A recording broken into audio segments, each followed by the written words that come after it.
Salut la meute, c'est Raph. Salut la meute, c'est Jus, on espère que ça va bien. Je suis simple villageois aujourd'hui, je tiens à le préciser. Justement, je vais vous présenter une compo qui a rendu fou même les joueurs les plus experts. On verra si tu restes simple villageois. Je suis simple villageois, Jus, j'ai confiance. Je vous jure, j'ai fait une partie qui a rendu les joueurs experts fous. Même tout le monde était fou dans cette partie. C'est une partie de loup-garou qui renverse tous les codes. Et donc je vais vous présenter cette compo en détail, on va la décortiquer, on va la comprendre ensemble. C'est une compo dans laquelle je serai simple villageois. Et pourtant, cette partie, elle est pas si compliquée, il n'y a que 3 rôles différents. On a déjà fait le pierre-papier-ciseaux, Jus, hein. C'est ça que tu veux nous proposer? Alors non, c'est pas le pierre-papier-ciseaux, d'ailleurs Okay. je vous invite à regarder cet excellent concept de vidéo loup-garou, on le met en ici. fiche, là. Non, c'est pas le pierre-papier-ciseaux, cette fois-ci c'est encore autre chose, et c'est parti, on va voir ça. En fait, c'est une compo qui se joue à 8 joueurs. Bon, c'est adaptable, hein, avec les rôles, il y en a que 3 différents de toute façon. Et en fait, dans cette compo, il y a 5 méchants. Ok, quoi? 5 méchants? Oui, il y a 5 méchants sur 8 joueurs. Mais du coup, je vais mourir en tant que simple villageois, alors s'il y a 5 qui ont la majorité de vote. Ouais. C'est terrible. Ouais. 5 loups-garous? Alors non, Ah. du coup, il y a un loup-garou avec ses 4 traîtres. Ok, les traîtres connaissent pas le loup-garou connaît pas les traîtres. Ah. Donc ça fait un gros camp de loup-garou, mais un peu chaotique. Oui, ça va bien, c'est facile, oui, ok, Vous voyez, il est déjà fou. Les traîtres, ils se connaissent pas entre eux, oui, ils connaissent pas le loup-garou. oui, mais ils veulent nous tuer quand même, enfin, ils sont beaucoup. Et je fais comment? Tu n'es pas simple villageois. Je ne suis pas simple villageois. Le camp du village, donc les 3 gentils qui restent, ce sont Oui. des sœurs, des jumelles, des frères, enfin, Ok, c'est 3 frères qui se connaissent. donc on est les seuls à connaître des trucs. Ouais, On les a... Ouais, mais ils sont quand même plus nombreux, hein. ouais. Ah, c'est chaud, hein. Qui tue dans cette partie? Bah, c'est le loup-garou chaque nuit qui va tuer quelqu'un. Enfin, et pendant le vote aussi, on essaie de buter Et oui, des gens. bien sûr. Donc faut se faire passer pour...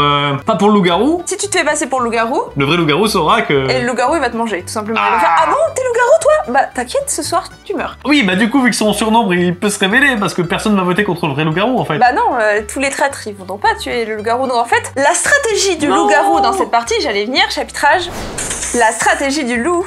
La stratégie du loup dans cette partie, ça va tout simplement être de se révéler. Bonjour, je suis loup-garou. Alors déjà, c'est ça qui rend fou parce que, genre, personne dit ça, ça n'existe pas. Et bien si. En fait, là, le grand gentil de la partie, ça va être le loup-garou. Il va dire, ok, moi je suis loup-garou et tout le monde va être en mode, oh oui, loup-garou, je sais, tu es le meilleur. Faut faire ami-ami avec le loup-garou, c'est tellement déstabilisant. Donc vraiment, sa strat, ça va être de tuer les jumelles pendant la nuit. Simplement, voilà, il se révèle. Comme ça, bah, tout le monde va le suivre la journée, tout le monde va essayer de le convaincre. Et la nuit, il essaye de tuer les jumelles. Quand il n'y a plus de jumelles, Bah, il a gagné. il a gagné. Ok, et du coup, on a dans la partie 4 traîtres. Du coup, nous allons voir la stratégie des traîtres. Salaud. Ma stratégie en tant que traître, bah ça serait de dire que je suis traître. Ah oui, Bah je vais dire que je suis traître, je vais pas mentir. Parce que c'est vu ça, que- comme si t'étais un simple villageois finalement. Ouais, c'est T'es vrai. traître. Eh coucou le loup, je suis ton traître. Alors ne me tue pas, je suis avec toi. Tous les traîtres vont être des lèche-bottes du loup-garou. Et du coup, le but, c'est d'essayer de déceler qui est en train de jouer ensemble pour trouver les trois gentils. C'est ça, ils vont accuser un peu tout le monde. Et puis dès qu'ils verront des gens qui se protègent, paf,